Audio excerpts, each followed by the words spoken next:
All righty. Welcome back. Hopefully everyone's well fed and good to go here. Yeah. Yes.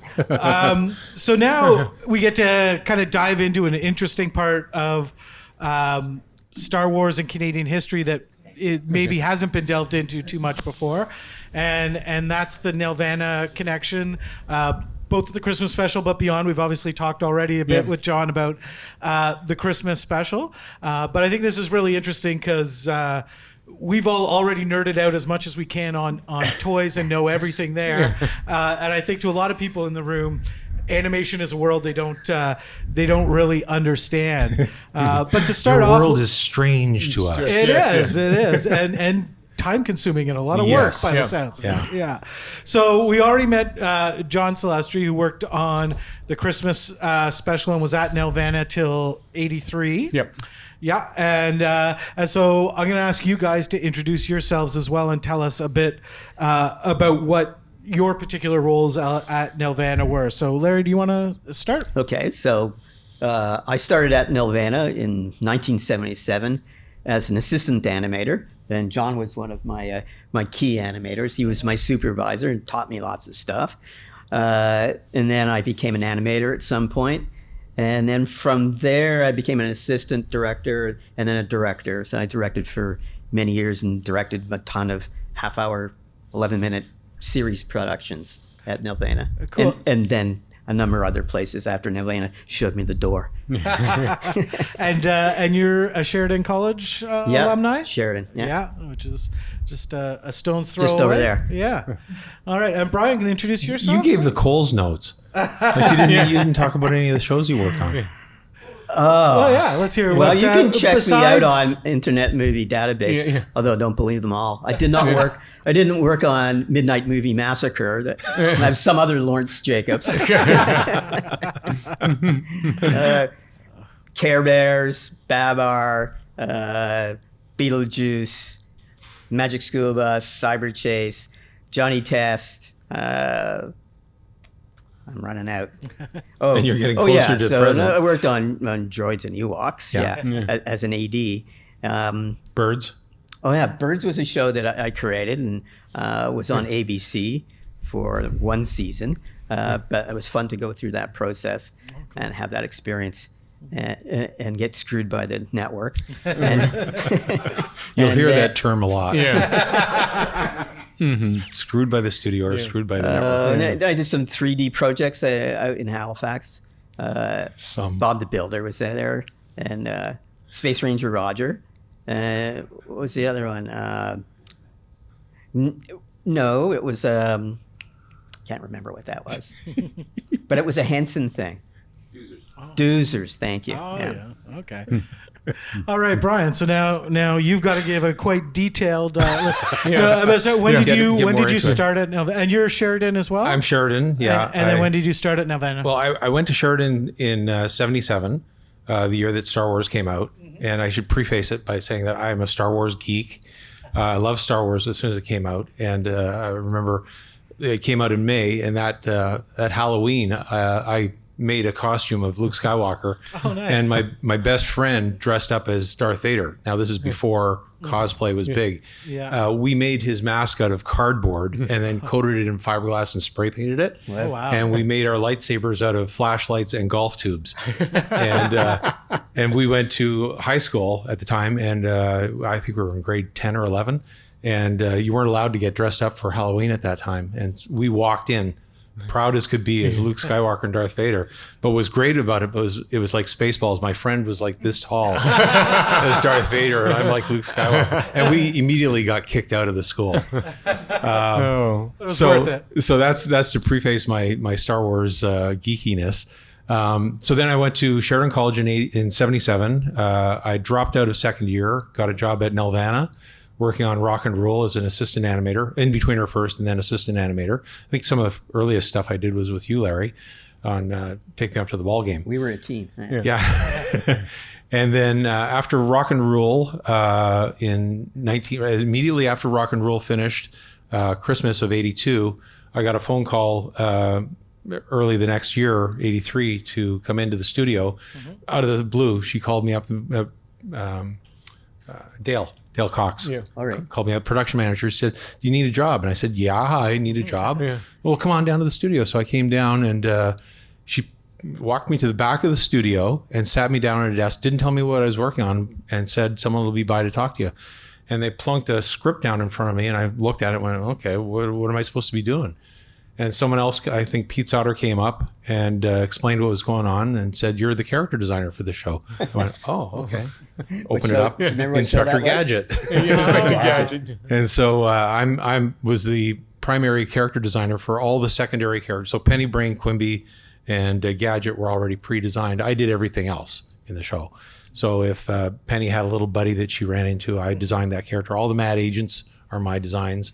Animals are all my designs. And anytime Brain was in a costume, that was my design. So then after that, what happened right after Gadget? Gadget, I got burnt out on Gadget. Went to LA to surf for a little while. Came back, and then I was a pizza delivery specialist for a year. And then finally got a call about Ewoks and Droids. And I was a layout artist, and I had never done layouts before. I was always character animation or character design. Walked in, did a test for show 3 on Ewoks, was one of the Duloc scenes, and immediately got the job. And so I became a layout artist on Ewoks and Droids. And that must have been pretty cool if you were a Star Wars geek to begin with. This is the thing that I tell people. It never registered in my brain that, holy crap, you're working on Star Wars. This is so cool. You should be so. This is so amazing. All I was concerned about was the fact that I wasn't delivering pizza anymore, and that I was working in animation. Yeah, that's what consumed my thought. Yeah. Cool. So what was Nelvana like back in the 70s when you guys started? Because Nelvana was founded in 71. And so, it was already a slightly established company, but, how big was it? What was the culture like at Nelvana then? Okay. Let's see. Let's put it this way. It was called, it might have been called the flying by the seat of their pants, because none of them had actually worked in professional animation, doing out stuff production wise. Yeah. There's some basic things. I mean, there's, let's see, things like they didn't copy exposure sheets, so everybody just passed around the master sheets and worked on that, and it divvied up. And if you were working on a scene, half of it was like, you'd get a scene and you'd have the sheet. They divvied it up. And, if the editor wanted it, you'd had to go and he'd grab it from you and go and work with it. What happened is that I had come from Raggedy Ann and Andy, and I said, this is kind of crazy. What we need to do is copy the sheet on, whatever the scene is that you're doing, copy it. Give the animator a copy of it, and then you can recopy it onto the master sheets or what have you afterwards. But at least you have that, and just staple it to the folder so that they're not flying all over the place. Let me backtrack. Yeah. An exposure sheet. Yeah. It's about this long. Yeah. And it's got lines across it. And every line on that exposure sheet represents a frame of film. Right. So what goes on that exposure sheet is by the animator. As they're animating, they might animate 70 drawings. They label that on each of those lines where they're supposed to go. Like usually for television, we're doing one drawing for 2 frames. Yeah. You can get away with that. But sometimes there's a hold. So you might hold, and there's layers because it's animations. There might be a head and then a body and then a legs. So you have a separate layer for each one of those items, right? So you could hold the legs and hold the body if they're not moving. And then also on those exposure sheets, the soundtrack was broken down. So the side of that exposure sheet, there was a column for the soundtrack. So if somebody was going, hello, there was somebody in the edit suite with this headset on and a mag track, and they're going back and forth, right? And so they would figure out on that exposure sheet where the H is and the E and the L. And so, because animators, we all have like a way to draw those mouths. To move the mouths. Yeah. To lip sync. And, So- and it would be phonetic. The best sound editors breaking down track just don't write the words; they write the sound phonetically. Yeah. That way you understand. And then also the really good ones give you a hit as to where it. Sometimes the sound starts slow and then hits and then comes down. So if it's a really good editor with a good ear, will give you that oscillation up to a point and then diminish. And that way, that's it. So all of that has to be written down and described. It's and then something like within the limitations for exposure sheets, we only could use 6 levels. You didn't have 99 levels as you do, or an infinite amount in computers because of cell acetate. So that the means weightness. the number of sheets you could have with different Yeah, elements and on that them. would be 6, and you can 6. only hop a jump. If you're in the middle level and of a full figure, and you want to split characters up and move in different parts, you can jump up 1 or down 1. And so you get everybody in the audience right now is going, what? I'm sorry, but this is technology. I thought you guys were nerds and wanted to know the minutia of this. This is all part of what we brought to the holiday special and Droids. This is how we worked, and this gives you an idea of the culture of what we are all about. It's very analog, but yet it's very minute. you have to be so. Given all that, the idea of only having one exposure sheet as a master sheet to be handed around to everybody going willy-nilly, you lose that exposure sheet. You're screwed. Yeah. It's a major piece of it. Just It's a guide- bit of that it's a line guide. you Blueprint. is that the rule that we would often run into in animation, you'd see your stuff coming back and the lip sync wasn't working right. The rule was make the visual of the mouth first before it comes up on your exposure sheet.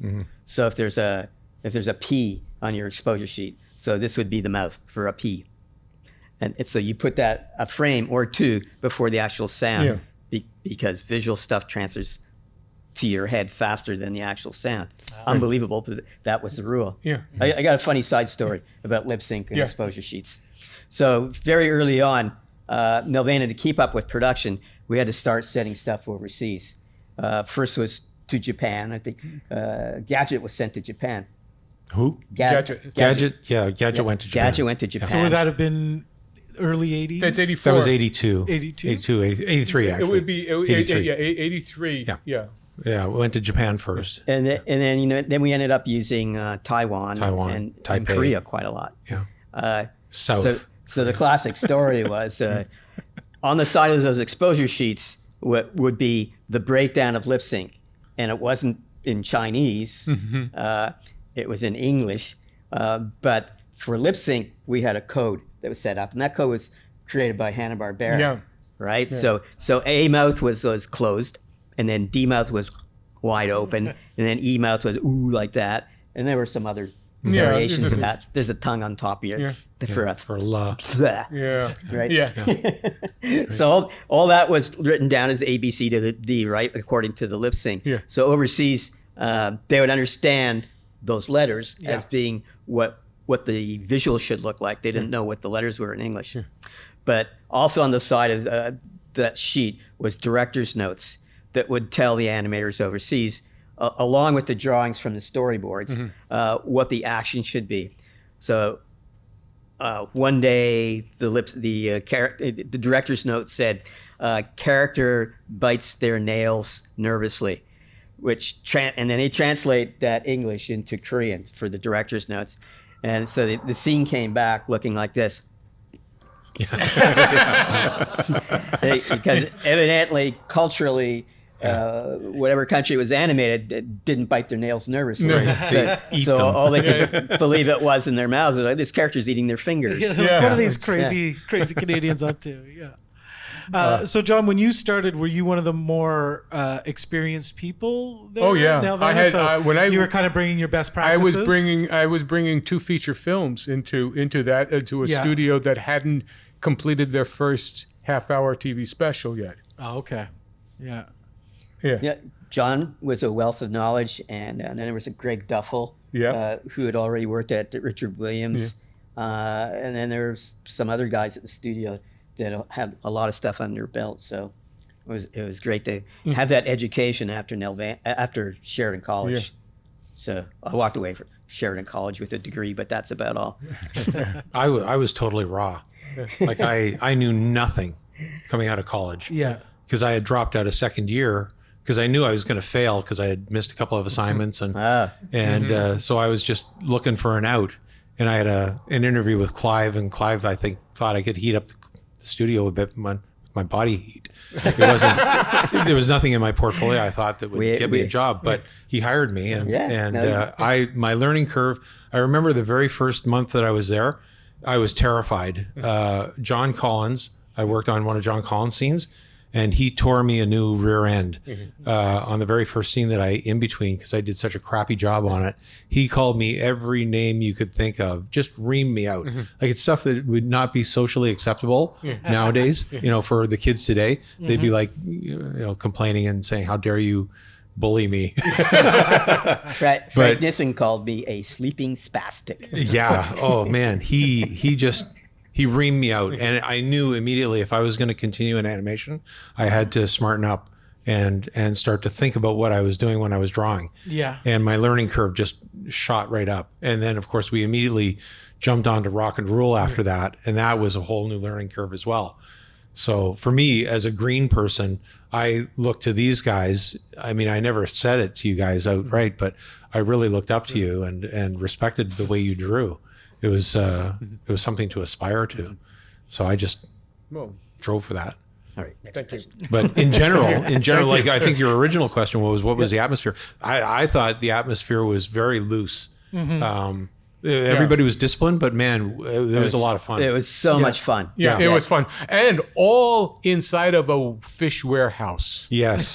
Yeah. If you- on the second floor of the Queen's Quay terminal. Which is a terminal warehouse. Issues there. You mentioned the body heat or whatever. Was Well, it? it was very cold. I found the studio was very cold in general. Yeah. Part of that warehouse was Booth Fisheries, Yeah. where they had frozen fish from all over the Great Lakes.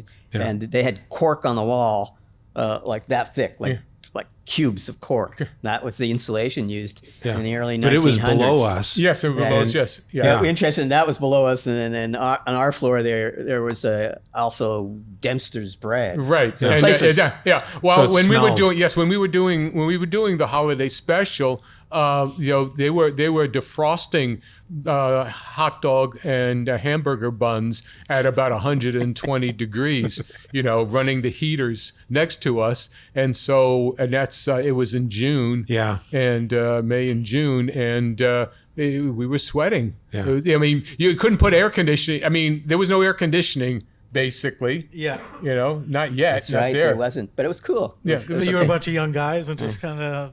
I was but still. I was 20. I was 19 when I started. So I was just There were rats all over the place. yeah, I remember the rats. Yeah. I was for the holiday special. bizarre. I was still 28.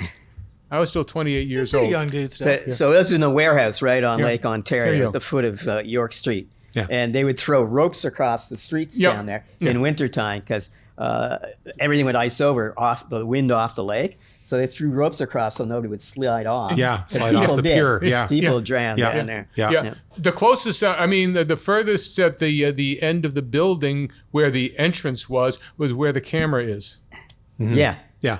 To the water. to the water. Yeah. Yeah. Oh, Yeah. I don't know what they've done since then in terms. It's the same. I It's think still they the might have same- the guardrails. Same thing. Okay. But I know that the building that we were in, the Queen's Quay building, I was saying this to one of you, is that where we were, our physical studio was, is now being gutted. Like it's an atrium now. So there are no floors Like I went in there about 3 months ago to try and retrace my steps, and where my desk was, there's actually an open chasm to nothing, 2 floors down. So and I was on the very outside edge, and so right behind me was a wall. But they turned it into a big atrium. There was a Skipper restaurant. Yep. The Skipper. On Friday, which was a tugboat. On Friday, the bank was there. Yeah. The bank was there, and then the Skipper restaurant. So you Didn't got it some money. sink? And It you sank at some point, didn't it? Yeah, I believe it was condemned. Yes. Yeah. Yeah. Cool. Well, I'd like to get an idea again, getting into the minutia of just like how an animation project like Droids or Ewoks, like how that actually gets made, because it seems like there's 5 million things that need to get done. And we can maybe just use Droids and Ewoks as an example on that. But like specific to Droids and Ewoks, how baked was the stories? Or I know you guys weren't in the negotiations with Lucasfilm or anything, but do you know like how much did they come with, here's what we want this series to be about, and how much was left up to Nelvana? Yeah, I think a lot of the original scripts came out of L.A. and then eventually scriptwriters from Nelvana hopped on after the L.A. writers that I assume were like hired by Lucas to carry off what the show should be about. Well, Ben Burt and Joe Johnson were both pretty involved in Droids, I know, and I think did some writing and stuff. Ben Burt was a sound engineer on Star Wars, and Joe Johnson one of the, I guess, concept designers. Yeah. So to touch on your question about the process, one of the things that most people don't understand about animation is that it's like the Manhattan Project. You know, Oppenheimer, the movie that's out. When they were doing that, they had people compartmentalized so that nobody knew what anybody else was doing on the project. And animation is sort of like that, in that there are different departments within the entire project where you have the writers who write the script. They just sit at a typewriter and they write and they print out a script. And then you have people who are designers. Like when I was on Gadget, I would get a script and it would say, in the case of Gadget, Mad Agent runs across the screen and has to do this and do that. In the Droids and Ewoks, it would say Wicket swings across to the platform and knocks one of the dulocks off or something like that. Yeah. So that would be the descriptive passage. So that would then be taken by the designer, who would then say, oh, I need a duloc. What does a duloc look like? And they would design what the dulocs look like. Now, again, being compartmentalized, I don't know who originated the dulocs or who originated Wicket. Or because, I mean, obviously it was after Revenge of the Jedi, so the Ewoks were already in existence. But who actually came up with that concept, I don't know. But internally within the studio, there was a design department of maybe 5-10 people. They were concept paintings, illustrations that came from Lucas, right? But then would then be taken by the individual artists, who were character designers. So you would have character designers who just design characters and nothing else.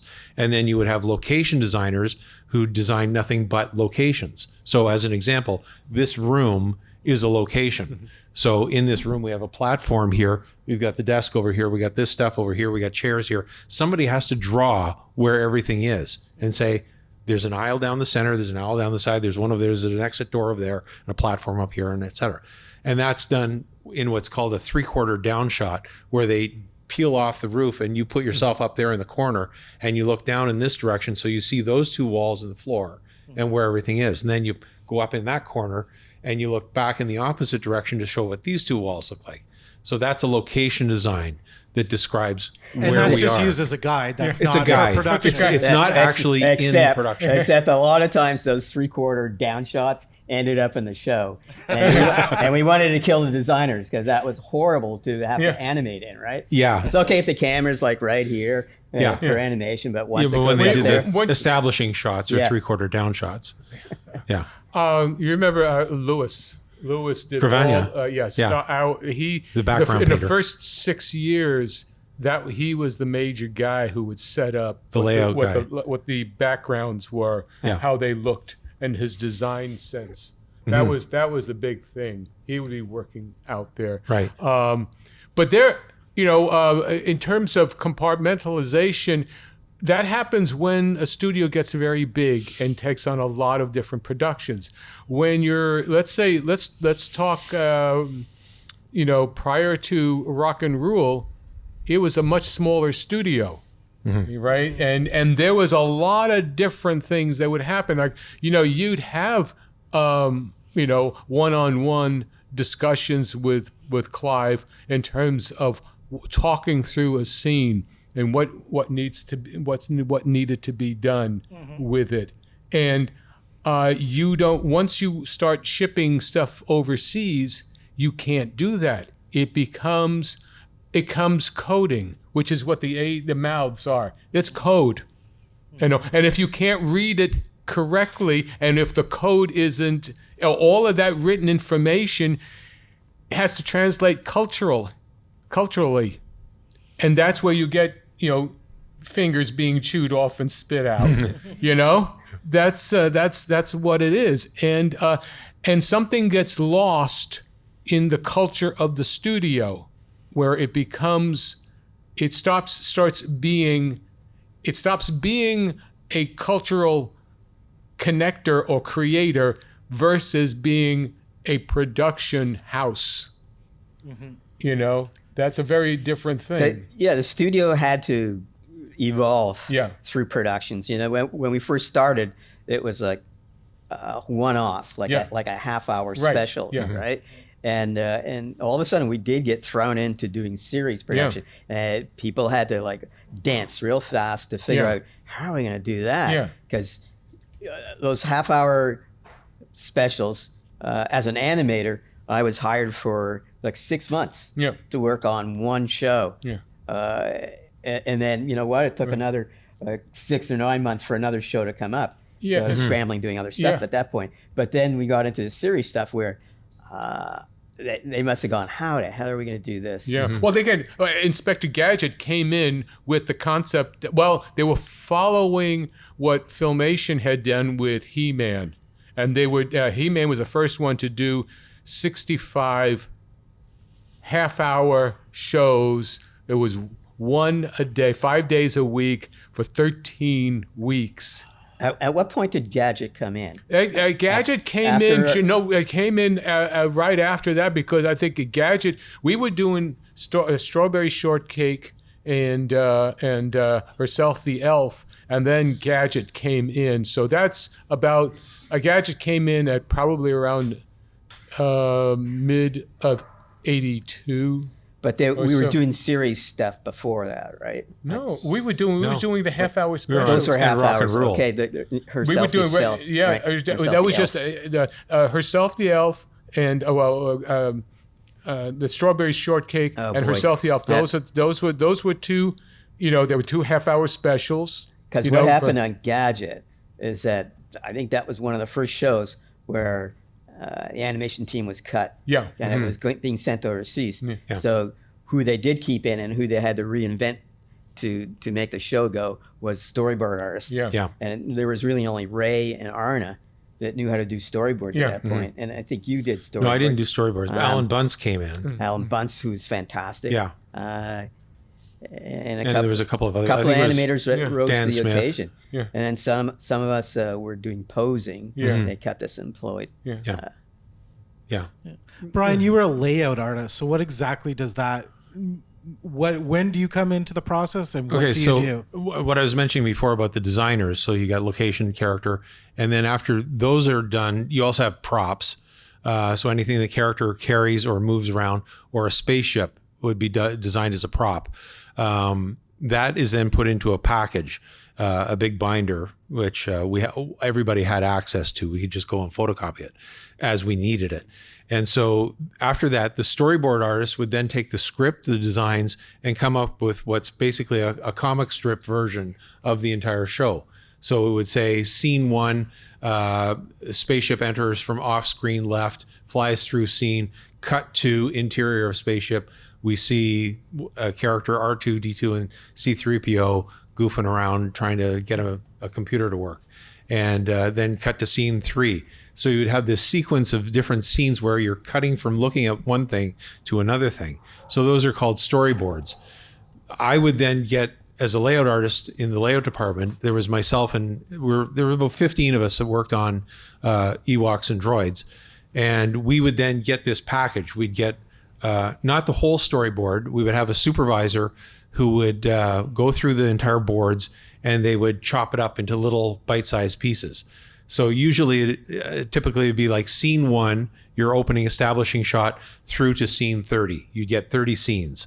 And that would be handed out to layout artist A. Yeah. So let's say me, I would get scene 1 to 30. So I'd get those storyboard panels in a little package. I would then trot back to my desk. I'd read through it, and then I'd have to go find the designs for what I needed. I need a spaceship. I need 3PO. I need R2. I need the interior of this thing, and this prop. So I'd gather up those prop designs in a little photocopy package. And then I'd go back to my desk, and I would do larger drawings, full-size animation drawings that are usually about 11 by 14, this big here. I have a bunch of them on the board back there that you can come back and take a look at from the actual show. I would then translate what's in the storyboard panel into a full-size drawing of the background, whatever is going on behind the character, and then posing for the character. So if the character comes in from off screen, there would be a pose of the character starting just at the edge of the screen, 3PO standing at the side, and then 3PO in the middle of the screen because he's walking into the center, and then R2-D2 comes in behind him. That would be pose 3, and then 3PO might run off screen. That would be pose 4. So whatever action is taking place within the scene would then have to be drawn by me, the layout artist, as a background on one layer and animation poses on a separate layer.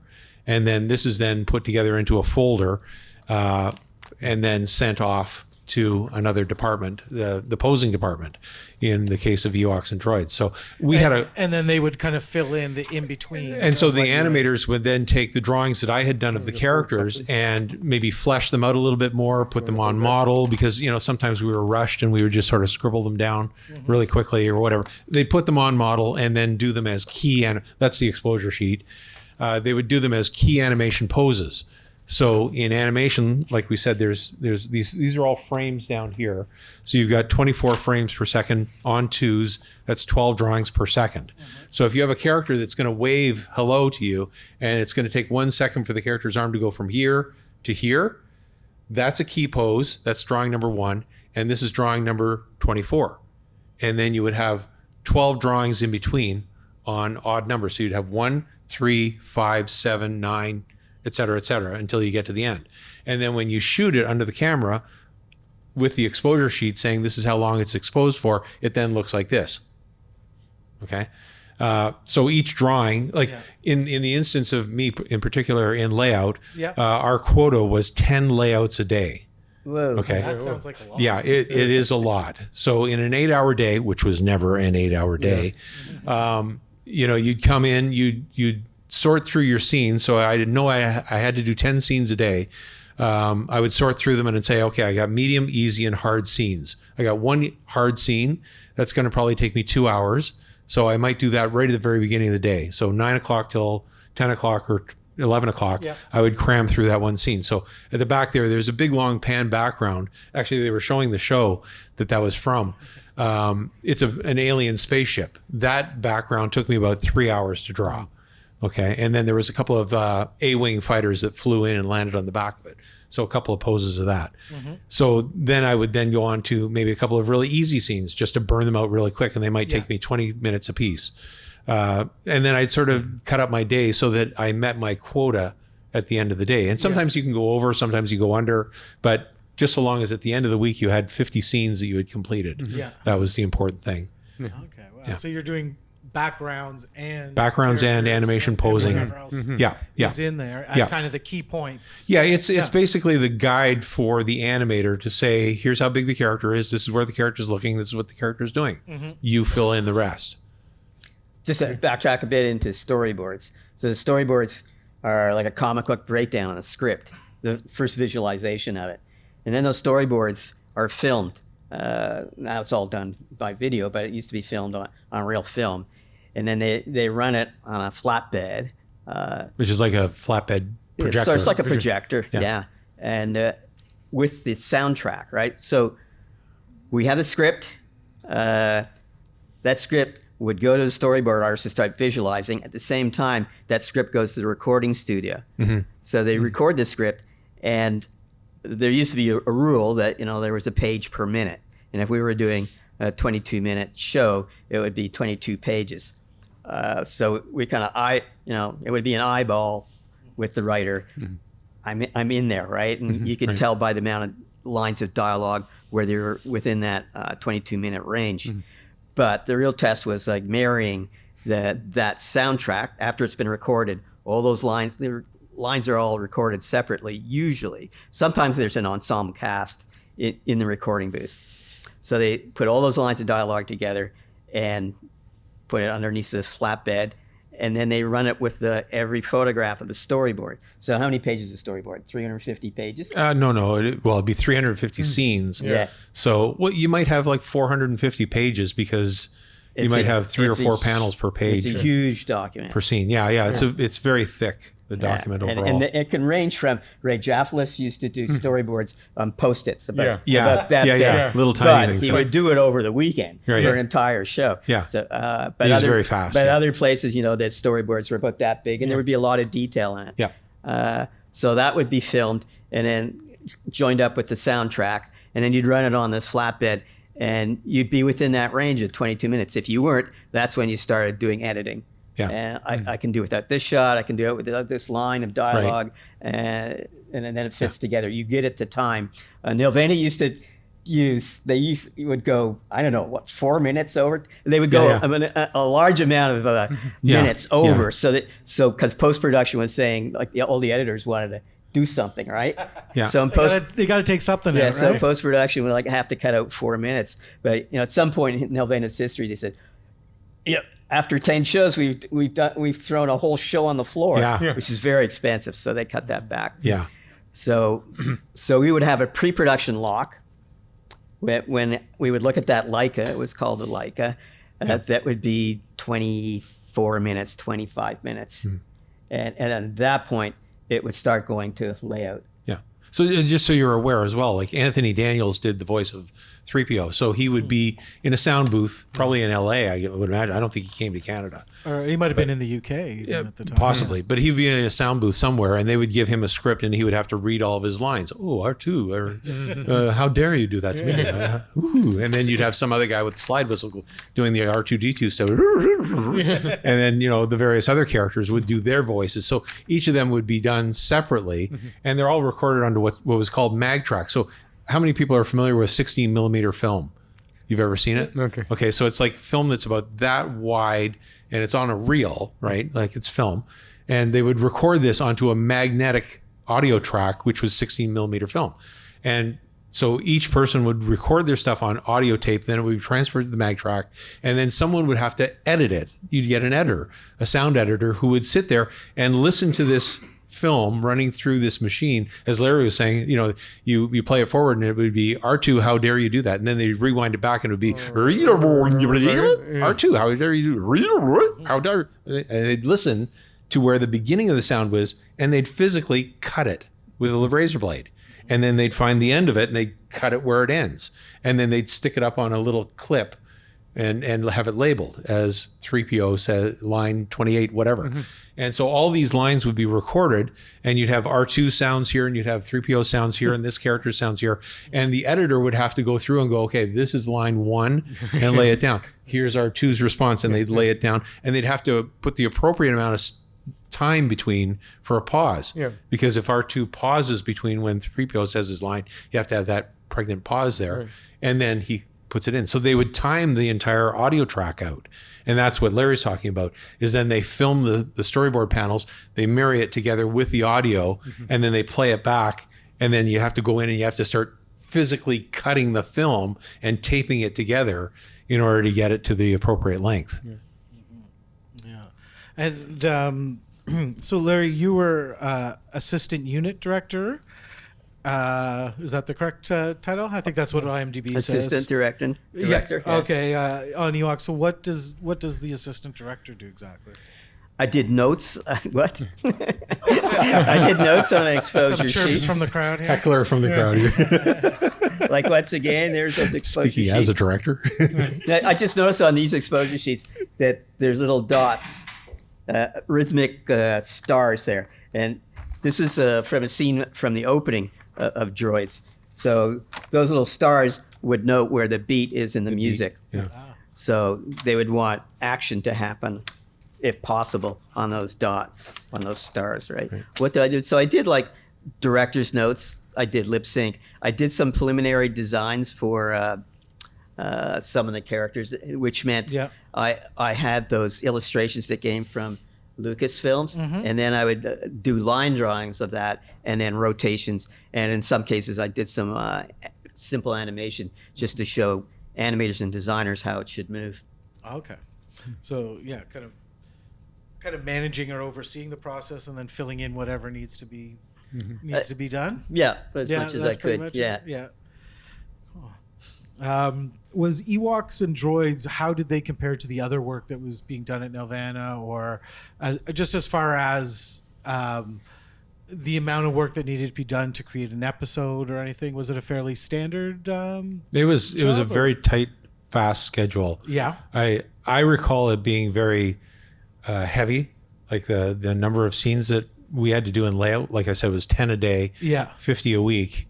It was pretty hectic. But the story I was going to tell was we would break up the tension by doing practical jokes on each other. Yeah. and just doing wacky things to just release the tension, because we were so tightly bound to this schedule that we were freaking out most of the time just trying to get it done. Yeah. And so we do crazy stuff. Like? Like my favorite story is this. We in the layout department, the room was it was slightly smaller than this. It was a big hockey stick shaped room, and there would have been 15 people in my area. So we were sort of all crammed into this space. Like, take the chairs that are here, bring it across here and across this way, and put 15 desks in there that are all like 5 foot by 4 foot and 25 square feet per person. And you cram all these people into an unair conditioned room and ask them to produce 10 layouts a day. So my favorite story is this. A friend of mine, one of the people in the layout department, came in one day and he said, my mom is coming to visit and I don't want you to do anything stupid. Okay? So immediately my brain went, okay. Yeah, okay. So he walked out the door to go meet his mother downstairs in the foyer. I immediately got up and I got all the other guys in our area up and I said, okay, here's what we're going to do. And I said, we're going to take his desk, we're going to move it out onto the balcony, take everything down off of his walls, his side table, everything, clean out his entire area. So it's just a vacant spot. So the 15 of us, like, we just scrambled. So this was within about 5 minutes. Yeah. Okay. By the time he got downstairs and then got back up with his mother. So we cleaned out his area completely. And you know what it's like, when you're in a space for a long period of time and, the cleaners don't clean necessarily as well as they should. So when we moved everything out, it was like this barren spot where on the walls, there were like the imprints of where, the wallpaper color should have been this color, but it's not anymore. Or the space on the floor, there's a little dust ring around it. So we had his thing completely cleaned out and I grabbed a clipboard from the production office and I walked over to the door that he went out and I stood there and he came up through the door and around the corner and he's talking to his mom at this time. He says, this is the layout department and this is my desk right here. And he's looking like, what the heck? And I walked over to him with the clipboard and I said, excuse me, sir, are you supposed to be in this department? You don't have a visitor's tag. Why are you here? And his mother's just like, and he goes, I will kill you. So that's just one example of the types of things that we would do practically on a daily basis. There was always something that we would do to someone else. So hard work, but a fun place to work. I look back on that time period of Ewoks and Droids as being the most fun that I ever had in a studio. Larry, that I was very aware of. I remember, at least 2 of the talent nights. And how long did that carry on through Ewoks? Yeah, I think 2 nights was it. Okay. And we're not talking about it was like one, and maybe a couple years later they had another one. Mm-hmm. But we did have one where Frank and Ollie from 2 amazing animators, 2 guys from the 9 old animators of Disney showed up. Yeah. And I was in some punk rock band. Yeah. and it's amazing that these old Disney animators had to sit there and listen. Well, wait a minute. You got to remember one thing is Frank Thomas was the piano player. Thing. He was the Firehouse Five. Five, yeah. And so he was a piano player. So he might have appreciated He appreciated that that stuff. Yeah. And then I think in the very first talent show, Lenora, who ended up being what was it? She was an executive producer. Yeah, right? at Disney's. Yeah, she'd be at Disney. Yeah, executive producer. Yeah. Yeah, she did a tap dance, and she made sure any footage of that was destroyed. Deleted. Yeah. Oh, and then one of the guys showed up as the guy from Rocky Horror Picture Show. Yes. Well, that was Clive. No. It was Jim Christensen. Okay. Yeah. He came up dressed in drag. Which kind of shocked everybody because it was like 1978, so it wasn't really in the open. But okay, Jim Christensen looks great. Yeah. Well, I just remember Clive being, very much like the, he was the not Igor. What was the leader, from Rocky Horror Picture Show? All right. It was the guy with the bald head. With bald head and whatnot. Always because Clive was very much of that eye, that energy. It was a tight party scene. Yeah. I was going to say, like, we went to the bank on Fridays. Yes. Well, sometimes on Fridays they would announce to the studio, "Don't cash your checks." Yeah. Yeah. That was typical. Maybe sometime next week. Yeah. Yeah. Do not. So we would go check. to the bank and get some cash and go to the bar. Yeah. And at the bar, Karen from Ink and Paint would announce where the party was on that Friday night, because there always was. Yeah. The Ink and Paint department was filled with, it was like a dating circle. Mm-hmm. Mm-hmm. Yeah. Yeah. Well, remember, I was the average age at Nelvana at that time was maybe about 25, 26. Yeah. We were just young kids. Very, very much so. As I described a lot earlier this morning, it was a rock and roll studio. Mm-hmm. That's basically what it was. Well, I made the comment to you guys, the memory of the very first, then this goes back to rock and roll, but the very first week that I came to work at Nelvana, for some reason I had to go into the ink and paint department, which was all girls, right? Yeah. And I walked in and you guys know who Carol Pope is? Rock singer. Okay. Yeah. Rough Trade. Okay. So she's working in the paint department there on rock and roll. And I walked in and she goes, "Fresh meat."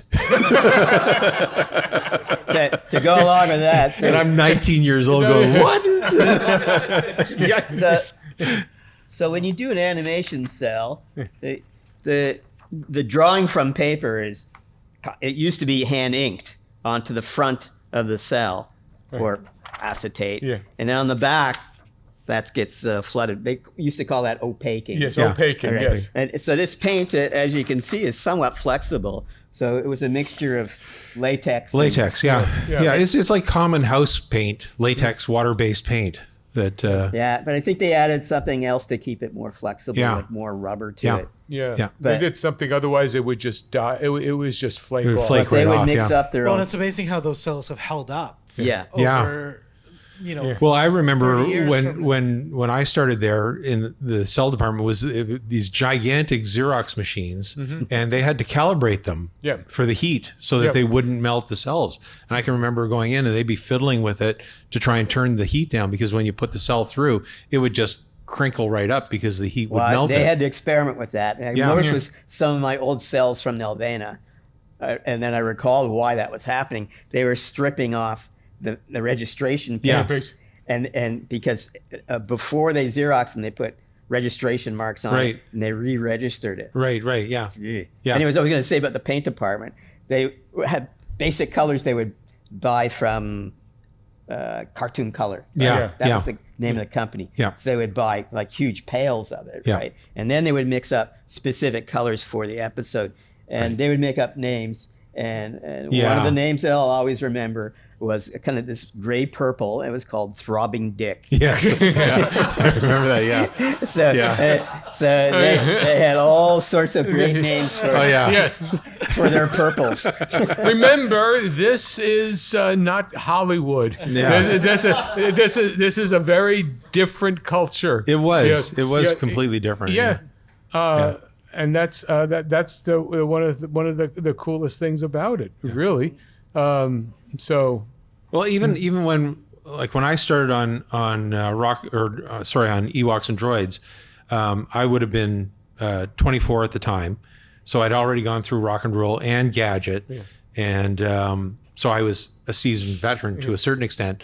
But we were bringing in new, fresh people right out of Sheridan College at the same time. Like there were quite a few people who were just graduate students that were coming in, and we had to teach them. This is what layout is all about, and explain to them. yeah. It was a brand new learning curve, at that time. So again, it wasn't like everybody was, professional people from years and years of experience. These were like fresh out of college. Mm-hmm. So, one last thing is that one of the classic animators from Disney's, Ken Henderson, came after Frank and Ollie did lecture. He came in and he just said, it was one night we were at the Skipper, and he said, he was drinking away there, and he was saying, this reminded him very much of Disney during Snow White and the early days, because that's what it was like. It was the age group. You don't know better. And It's just that that's the energy, the energy, energy, the young energy. Because at on Disney's for Snow White, the average age was about 27, 28 years old. So he said very similar to that. Yeah. So I worked in the industry a long time, and it was interesting to watch the progression of how much input came from our producers and creators and network execs. So very early on, we didn't have much, and we produced great shows. And Nelvana won an Emmy for Beetlejuice. That was I think that was the studio's first Emmy. And I remember the notes for that. They're only a page long. But throughout my years, I've gotten more and more notes from people that want to be the director, want to be like the creator, right? And God forbid somebody shows up with the title as showrunner. I've worked with lots of showrunners, and I only really had one guy that deserved that title. But the more they're mucking around, the worse the shows became fragmented and didn't hold together. With Droids and Ewoks, was there a lot of notes, and would those be coming from Lucasfilm or from the network, or? I don't remember many notes. Yeah. I think there were script notes that came in like after we had recorded stuff, and that was problematic.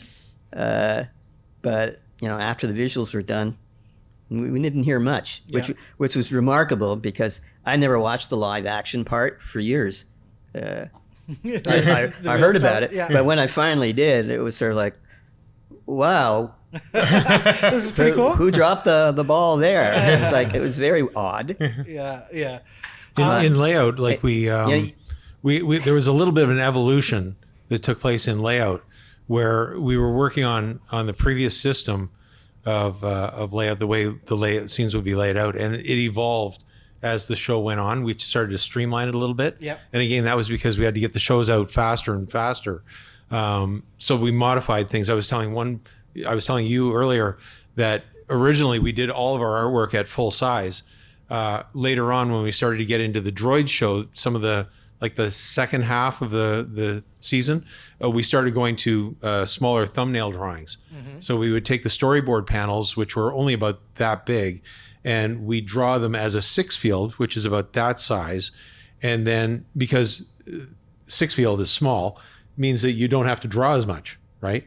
like you're filling up the space, but the pencil mileage is what it's called. The length of the line is not as long, because theoretically, if I'm drawing a line that's this long, it takes half as long than to draw a line that's this long. So you cut the amount of time that you're drawing in half. And then what they would do is we would sketch these out. They would then be handed to an assistant who would then take and blow them up on the Xerox machine to the full size. And in some cases, like I always drew very clean.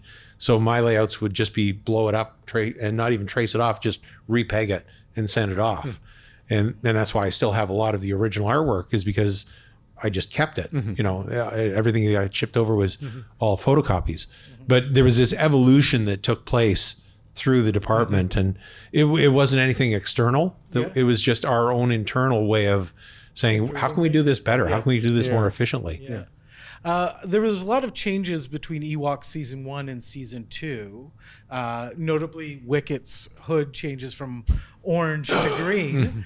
Is there a reason for that? Does I wasn't involved in season 2, so I have no idea why. I don't know, and I had no idea. It's a mystery. And Droids got the 1 season. Was there the reception for the 2 of them? Was it because Ewoks was kind of a younger audience and kind of played a little better? They were two different shows. Yeah, they were very different shows. They were 2 different teams. Droids was much more technical drawing.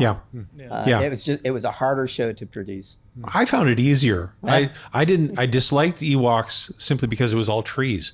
It's like I say the line, I hated drawing trees. It just got sick of it. It was tree. All you had to do was draw tree. one tree. Theoretically. But we were talking that at that point, and this is the evolution of the studio, they were very heavy, scene heavy shows. So on average, a normal show, like if you're watching a kid's show, you might have 200 to 250 shots per 22 minutes. But these were like 350, even up to 400 scenes for Droids. They were very, very action-packed, quick cuts, lots of scenes. But they wouldn't do reuse, right? Reuse is when you have a background where you're looking at something in the background and you cut away to something else and then you come back to that same shot. Well, they wouldn't do that. They would change the angle all the time, constantly, and it was very draining, from that point of view. Lots of work. Because we'd just be drawing brand new all the time. Cool. I'd like to really thank you guys for coming out.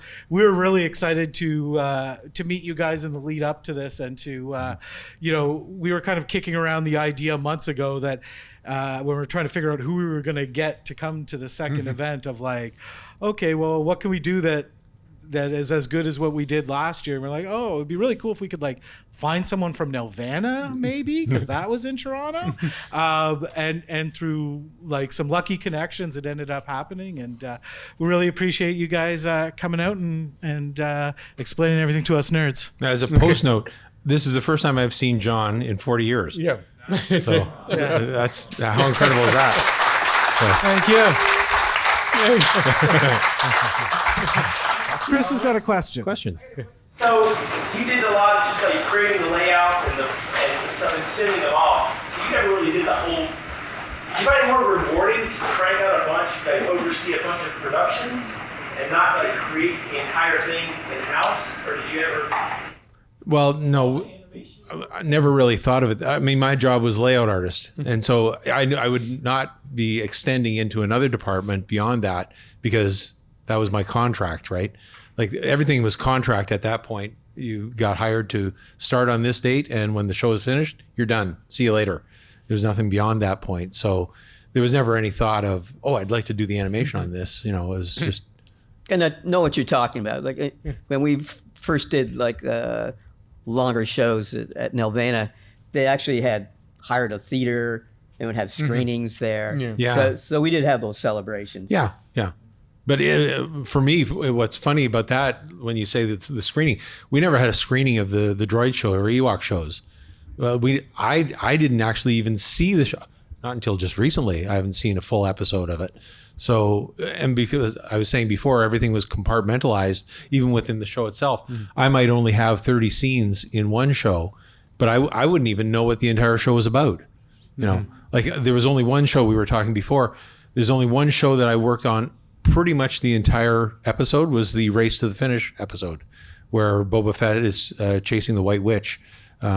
That the entire race sequence was mine. So that's the only one that I really knew what was going on in the entire show, because I had to read through everything. So. And you didn't feel like shortchanged, like John just said, you didn't see the show until you watched it on Right. TV. Like you didn't feel like, crap, I want to see the whole thing.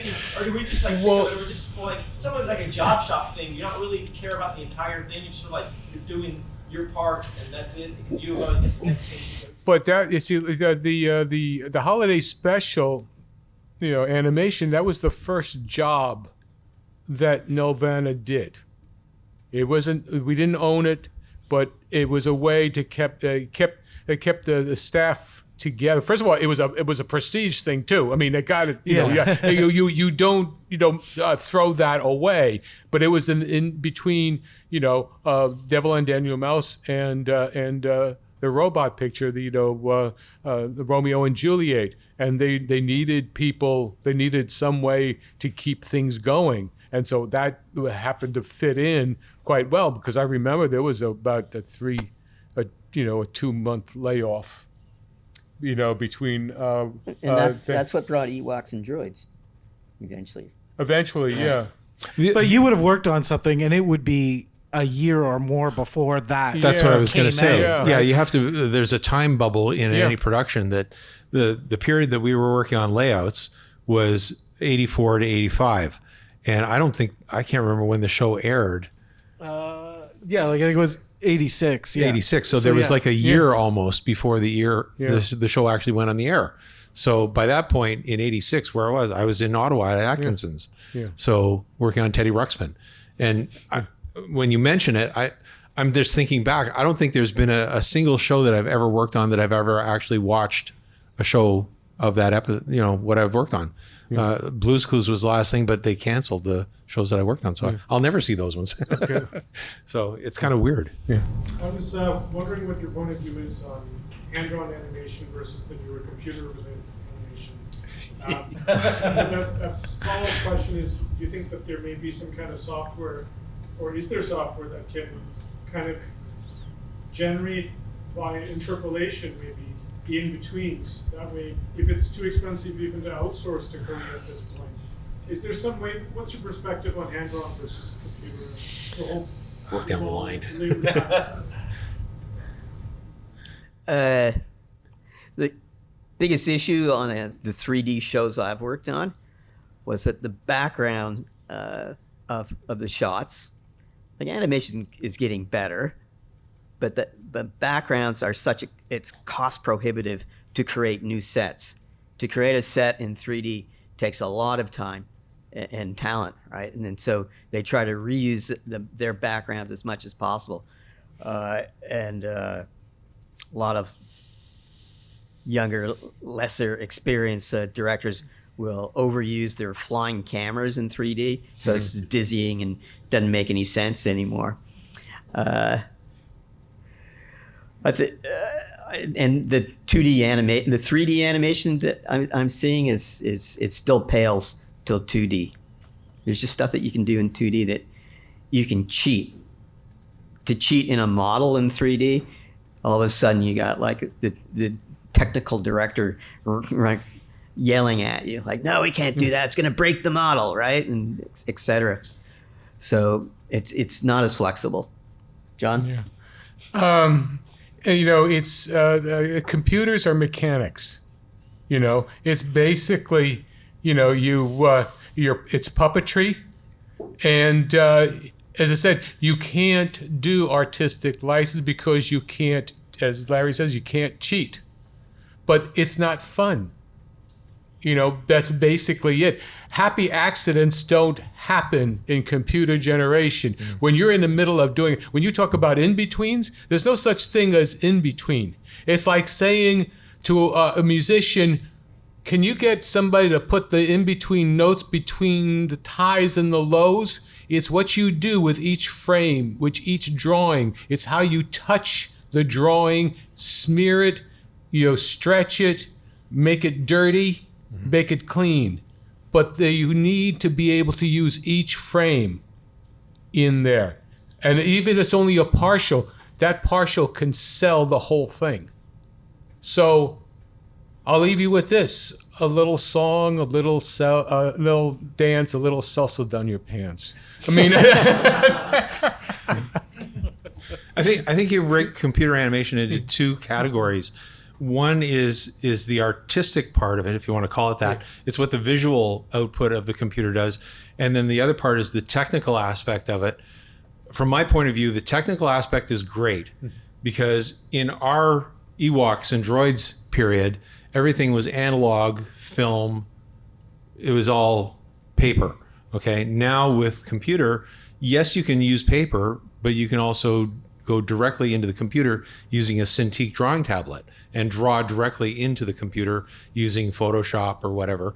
So you can, it now creates an in-house studio. So on my desk in my studio above my garage at home, I have a animation studio, and I can create animation by myself, everything, beginning to end. Okay, I can create an animated film. Whereas back in the time when we were working on Ewoks and Droids, that was impossible. One person could not complete an entire film. So computers are great from the point of view that they can facilitate the ability for one person to become an auteur and create their own art.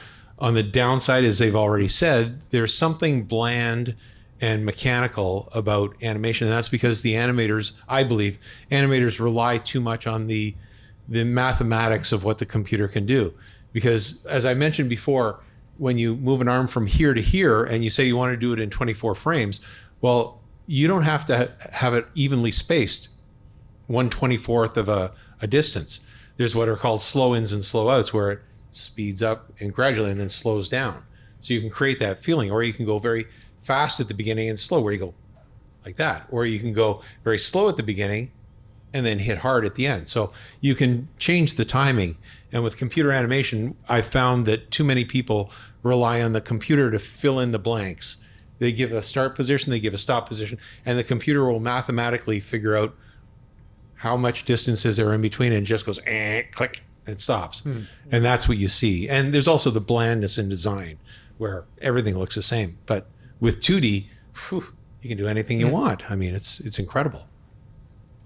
Alrighty. All right, one more question. One more question. Yeah. That just brings to mind. I'm just wondering your guys' thoughts on where the evolution of like both 2D and 3D are going. When we're getting things like into the Spider-Verse, across the Spider-Verse, where you're watching a movie and you can't even tell at times what's 2D and what's 3D at this point. Yeah. Because of the so many varied types of animation, or like the Star Wars Visions cartoons. I don't know if you guys saw. I haven't seen that. Huh? Came out recently. No, I haven't seen that. Which are a mix of like manga animation. Okay. And there's some computer stuff in there as well. Right. So do you guys think there's a place where they can kind of come together in the future? And, you know. I think so. I think Spider-Verse was amazing. I thought Yeah, it was loved it. incredible. Yeah. It blew me away. But that's an art. Okay, there's an art to that. My daughter is 16. She loves that movie. She's gone to see it 4 times. And I say, why are you going to? I mean, I'm interested in the fact that she's interested in animation as well. But I said, why do you go see it 4 times? And she said, you see something different every time. It's so layered. You know, That's what I was it saying. is so layered. It's the whole And that's thing. one of the reasons we love Star Wars too. I think is like, Right, because it's there's one so of those many things you can watch so many aspects. times and pick up new things. Yeah, and so I think that the future for animation is wide open to so many artistic visions. I used to always wish when I was younger in the analog days that in the future you could have a plug that would go into your brain and you could simply output what you were thinking. Because we have in our minds as artists, as I'm sure everybody does, you have an imagination, right? You can close your eyes and visualize stuff and pretend to see things in your mind. And if there was some way to pump that out directly into a computer, man, that would be so cool. We have to rely on our artistic abilities to do that. that's called the Matrix. The Matrix, yeah. I'm sure Elon Musk will No, I was Bring us waiting for that. the next question about AI. Oh, yeah. So, No. All right, well, we'll leave that for personal conversations with the animators as we go. But thanks again, guys. Okay, cool. Okay, we're going to have a quick break and then we'll be back. Okay. Thank you. All right, thanks, guys. That was good. That was cool. great.